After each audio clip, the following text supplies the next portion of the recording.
સામાન્ય રીતે કલેક્ટર એટલે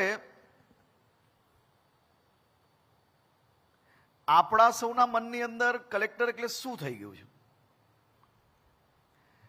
કલેક્ટર એટલે માત્ર લેન્ડ ગવર્નન્સ પૂરતા આધારિત નથી. ખાલી જમીન સુધારણાઓ કે જમીનના વિષયોને લઈને કે જિલ્લા સંકલનની બેઠક હોય એટલા પૂરતું જ કલેક્ટર ક્યારેય સીમિત નથી હોતા. કલેક્ટર એટલે હું એવું માનું છું કે સાચા અર્થમાં એ પોતાના જિલ્લાના વડા છે, પરંતુ ધીરે ધીરે કરીને શું આપણે સૌ લોકો અમુક કામ પૂરતા જ સીમિત નહીં થઈ જતા ને? તેની બી ચિંતા આપણે સૌ લોકોએ ભવિષ્યની અંદર કરવી પડશે. હું જોઈ રહ્યો હતો કે આ વખતે તમે અનેક એવા મહત્વપૂર્ણ વિષયો પર તમારા સેશન્સ થયા છે, પેનલ ડિસ્કશન્સ થયા છે. હું જરૂરથી એવું માનું છું કે આ પ્રેક્ટિસીસ ખાલી કલેક્ટર ઓફિસ સુધી નહીં, પણ કલેક્ટર ઓફિસની બી જવાબદારી છે. જેમ રાજ્ય સરકાર દ્વારા, રેવન્યુ ડિપાર્ટમેન્ટ દ્વારા આજે તમને સૌ સિનિયર ઓફિસર્સને અહીંયા ભેગા કરીને આપણે નીચે સુધી શું લઈ જવું જોઈએ, કયા વિષયો પર ચર્ચા કરવી જોઈએ, કયા વિષયો પર આપણે બદલાવની આવશ્યકતા છે આજના સમયની માંગ પ્રમાણે, આ જરૂરી છે કે તમે બી તમારા પોતપોતાના જિલ્લામાં જેનું પબ્લિક જોડે એટલે કે જેનું રાજ્યના નાગરિક જોડે ડાયરેક્ટ ઇન્ટરેક્શન છે એ કર્મચારી સુધી જો તમે પહોંચશો તો જ સાચો બદલાવ આખા રાજ્યની અંદર નજરે પડશે. કારણ કે સિસ્ટમ એડમિનિસ્ટ્રેશનની અંદર તો બદલાવ આવી જશે, પણ એ બદલાવ જો સીધો લાભ એનો પબ્લિકને નહીં મળશે તો એ બદલાવ ક્યારેય નજરે નહીં પડશે. અને સાચા અર્થમાં ઉપયોગ કોને કરાવવો છે, આપણે કોને લાભ આપવો, તો રાજ્યના નાગરિકોને આપવો છે. તો મારી આ આપણે સૌને વિનંતી છે કે તમે સૌ લોકો બી પોતપોતાના જિલ્લામાં જઈને જે સેક્ટર, જે ઓફિસીસ તમને એવું લાગતું હોય કે સૌથી વધારે પબ્લિક ઇન્ટરેક્શનમાં છે, પબ્લિક ત્યાં વધુમાં વધુ જાય છે, એને સેન્સિટાઈઝ કઈ રીતે કરવું. એને જો સેન્સિટાઈઝ નહીં કરી શકીએ તો તમારા 3 દિવસની પ્રેક્ટિસ હું એવું માનું છું કે તો નીચે સુધી નહીં પહોંચી શકશે. એટલે સૌથી પહેલા ગ્રાઉન્ડ લેવલ તક, ગ્રાઉન્ડ ઝીરો તક તમે કઈ રીતે પહોંચી શકો તેનું પ્લાનિંગ કરવું જોઈએ. સામાન્ય રીતે તમે સૌ લોકો યુપીએસસી પાસ થયા છે, કોઈ જીએસ માંથી પ્રમોશન થઈને કોઈ કલેક્ટર તક પહોંચ્યું હશે. તમે સૌ લોકો કલેક્ટર છો જ.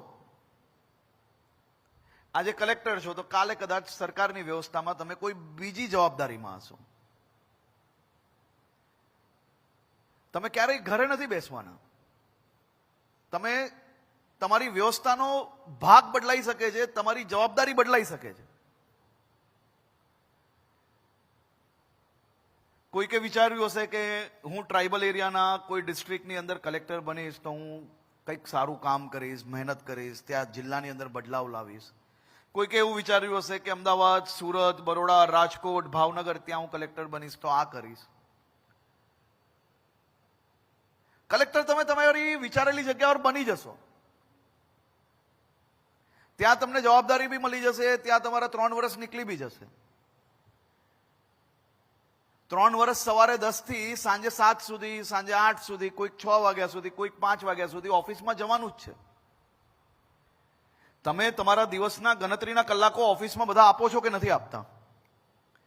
હવે તમે જ્યારે તમારા ગણતરીના ઓફિસ આવર્સ જો એ ઓફિસમાં તમારા ટેન્યોર દરમિયાન આપવાના જ છે તો તમારે નક્કી કરવાનું છે કે હું સ્ટીરિયોટાઇપ જે વ્યવસ્થાઓ છે, જે સરકારે લખેલી વ્યવસ્થાઓ છે, સરકારે જે આપેલું કામ છે એ જ કામ કરવું છે કે મારા ટેન્યોર દરમિયાન મને આપેલી જવાબદારીમાં મારે કોઈ બદલાવ લાવવો છે, કોઈક દિશાની અંદર ક્યારેય ના થયું હોય એ પ્રકારની કામગીરી કરીને માનસ જીવનની અંદર કોઈક નાનોથી લઈને મોટું પરિવર્તન લાવીને મારે મારા ટેન્યોરને ન્યાય આપવો છે, એ નક્કી આપણે કરવાનું હોય છે.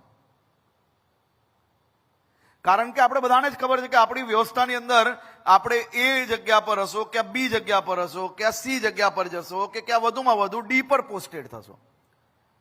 પરંતુ એ પોસ્ટિંગને ન્યાય આપીને ખરેખર ખરા અર્થની અંદર જો કોઈ બદલાવ નહીં લાવશો ને, તો જ્યારે રિટાયર થશો ને ત્યારે મનની અંદર સંતોષ ક્યારેય નહીં થાય. તમને આપેલી ડ્યુટી, તમે જે અચીવ કરેલું છે, બધી જ વસ્તુ તમને પ્રાપ્ત થઈ જશે, પરંતુ મનને બી તો સંતોષ થવો જોઈએ ક્યારે, કે મને લાખો લોકોએ જે પરીક્ષા આપેલી હતી એમાંથી હું ચૂઝ થયો છું, આજે હું આ જવાબદારી પર છું અને આ જવાબદારીને ન્યાય આપવા માટે હું શું કરીશ. ક્યારેય આપણે એકલા બેસીને એ નહીં વિચારી શકીએ. જિલ્લાની અંદર મેં જોયું છે કે અનેક કલેક્ટર્સને હું જોતો હોઉં છું, અનેક ડીડીઓને જોતો હોઉં છું. સોશિયલ મીડિયા પર ક્યારેક કોઈક સાયકલિંગ કરતો હોય, હમણાં હું ચિંતન શિબિરની સાયકલિંગની તમારી એક્ટિવિટી જોતો હતો, ખૂબ આનંદ થયો. પણ એક કલેક્ટર જો ધારે ને તો એના 3 વર્ષના ટેન્યોરમાં એ 1000 થી લઈને 1 લાખ લોકોને જિલ્લાની અંદર સ્પોર્ટ્સ તરફ ડાયવર્ટ કરી શકે છે. તમે સવારે પોતે એક્સરસાઇઝ કરો છો, કોઈ સાયકલિંગ કરે છે, કોઈ રનિંગ કરે છે, કોઈ વોક કરે છે, પણ તમે ક્યારે એવું વિચાર્યું કે હું જે ડિસ્ટ્રિક્ટની અંદર છું એ ડિસ્ટ્રિક્ટમાં મારે યંગસ્ટર્સને કંઈ બી કરીને સ્પોર્ટ્સ તરફ ડાયવર્ટ કરવા છે, એ લોકોને રનિંગ કરાવવું છે, કોઈકને સાયકલિંગ કરાવવું છું. મેં આ વખતે જોયું કે 2 થી 3 કલેક્ટર્સ જે મને ઇન્વિટેશન આપવા આવેલા ને એના સિવાયના બી લોકો કે જેમને ટ્રાઇબલ એરિયાની અંદર મેગા મેરેથોનનું આયોજન કર્યું, કોઈકે સાયકલિંગનું આયોજન કર્યું, કોઈકે બુક રીડિંગ માટે એકદમ કોમન પ્લેસીસ પર જઈને, પબ્લિક પ્લેસીસ પર જઈને એક સબ્જેક્ટ બુક રીડિંગનો હાથમાં લઈને ગરીબ બાળકોને એ સબ્જેક્ટ પર સમજાવવાનો પ્રયાસ કર્યો. આ ખૂબ મોટો વિષય છે. આ ક્યાંય તમારી ચોપડીઓમાં નહીં લખ્યું હશે કે તમારે આ કામ કરવાનું છે, પરંતુ એ કામગીરી કરવાના કારણે એ જિલ્લાના કમસે કમ 200, 500, 1000 પરિવારો એ ડાયરેક્ટ કલેક્ટરના સંપર્કમાં આવે છે. ડાયરેક્ટ સંપર્કમાં આવે ત્યારે 1000માંથી 50 લોકોએ નાની મોટા જે દુઃખ, જે કંઈક નાની મોટા ધક્કાઓ સરકારી કચેરીમાં ખાવા પડ્યા હોય એની માહિતી કલેક્ટર સુધી પહોંચે છે. અને મેં જોયા છે ઘણા લોકો આ માહિતીઓને ગંભીરતાપૂર્વક લઈને એ વિષયો પર ચર્ચા બી કરે છે, કંઈક ને કંઈક ચેક બી કરે છે. એના કારણે આવા જે અવ્યવસ્થાઓની અંદર બી બદલાવ આવીને વ્યવસ્થાઓ તરફ વળી શકે છે. પણ આ વ્યવસ્થાઓ ત્યારે જ સંભવ છે જ્યારે આપણે સૌ લોકો આપણા મનથી વિચારીએ કે મારે કંઈક બદલાવ લાવવો છે. કલેક્ટર્સની જવાબદારી એ માત્ર મેં કહ્યું એમ રેવન્યુની નથી. કલેક્ટરની જવાબદારી એ માત્ર સંકલનની દર મહિને બેઠક કરવી કે કોઈ વીઆઈપીઝ આવ્યા, વીવીઆઈપીઝ આવ્યા, એના પ્રોટોકોલની માત્ર વ્યવસ્થાઓ એ કલેક્ટરની વ્યવસ્થા નથી. સૌ કલેક્ટરોએ સાથે મળીને વિચારવું જોઈએ કે હું મારા જિલ્લામાં ટુરિઝમની શું સંભાવનાઓ છે. કોઈ ટ્રાઇબલ ડિસ્ટ્રિક્ટ છે, ત્યાં અનેક પ્રકારની એવી પરિસ્થિતિઓ છે કે ત્યાં સીધી ઇન્ડસ્ટ્રીઝ ના આવી શકતી હોય, તો ત્યાં ટુરિઝમ સેક્ટરનો ગ્રોથ કઈ રીતે થઈ શકે. એની જોડે જોડે જે જિલ્લાઓમાં ઇન્ડસ્ટ્રીઝની સંભાવનાઓ છે, ખરેખર ઇન્ડસ્ટ્રી ડિપાર્ટમેન્ટના બી સૌ લોકો અહીંયા જ બેઠા છે. મારું એવું માનવું છે કે કોઈ ઇન્ડસ્ટ્રી ડિપાર્ટમેન્ટ પાસે પછી આવવો જોઈએ, સૌથી પહેલા કલેક્ટર પાસે જવો જોઈએ. કલેક્ટરે એપ્રોપ્રિએટ વ્યવસ્થાઓ કરીને ઇન્ડસ્ટ્રી ડિપાર્ટમેન્ટ જોડે કોર્ડિનેશન કરવું જોઈએ. એની વધુમાં વધુ સારી વ્યવસ્થાઓ એ કલેક્ટર ઓફિસની અંદર ઊભી કરવી જોઈએ. કારણ કે કોઈ બી ઇન્વેસ્ટર એ જ્યારે મેગા ઇન્વેસ્ટર હશે એ ગાંધીનગર સુધી ધક્કો ખાય તો બરાબર છે, પણ કોઈ એમએસએમઈ વાળાએ ગાંધીનગર સુધી ધક્કો જ કેના માટે ખાવો પડે? આપણી પાસે બધી જ વ્યવસ્થા છે, આપણી પાસે બધા જ ડેસ્ક છે. તો આપણે પોતપોતાના જિલ્લાની અંદર ટુરિઝમ સેક્ટર હોય કે પછી ઇન્ડસ્ટ્રીઝ હોય કે પછી સ્પોર્ટ્સ એક્ટિવિટીઝનો કઈ રીતે આપણે વધારો કરી શકીએ તે દિશામાં બી આપણે ગંભીરતાપૂર્વક જવું જોઈએ. આ કામને અગર સારી રીતે મેનેજ થશે, મહિનામાં એક દિવસ, જેમ તમે જે તમારી લિટિગેશન્સને સાંભળતા હો છો દર વીકમાં 1-2 દિવસ, એમ જો મહિનામાં એટલીસ્ટ 2 વાર જે એમએસએમઈ, સ્મોલ ઇન્ડસ્ટ્રીઝ જે છે આપણી, લાર્જ ઇન્ડસ્ટ્રીઝ છે. લાર્જ ઇન્ડસ્ટ્રીઝ હોય તો એનું CSR કઈ જગ્યા પર ખર્ચાય છે, એનું CSR નો વધુમાં વધુ લાભ એ તમારા જિલ્લામાં મળે, કાં તો આજુબાજુના આપણા ટ્રાઇબલ ડિસ્ટ્રિક્ટની અંદર આપણે કેમ અપાવી શકીએ.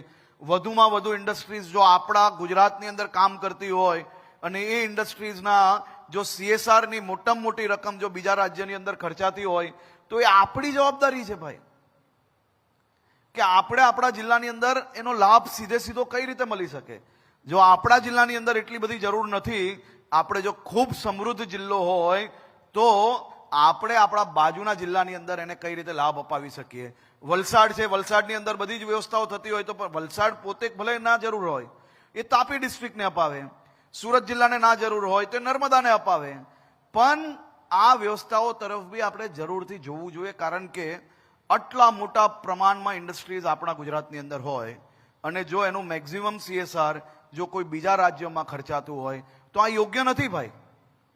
એ આપણો ભલે આપણે કોઈ બીજા રાજ્યમાં ખર્ચે એનો કોઈ વાંધો નથી, પરંતુ આપણા રાજ્યની અંદર આપણા આટલા સારા રોડો બનાવતા હોઈએ, આપણા રાજ્યની અંદર એના કારણે નાનું મોટું પોલ્યુશન થતું હોય તો એની જવાબદારી છે કે વધુમાં વધુ એન્વાયરમેન્ટ પર કઈ રીતે આપણે આપણા ક્ષેત્રની અંદર કામ કરાવડાવીએ.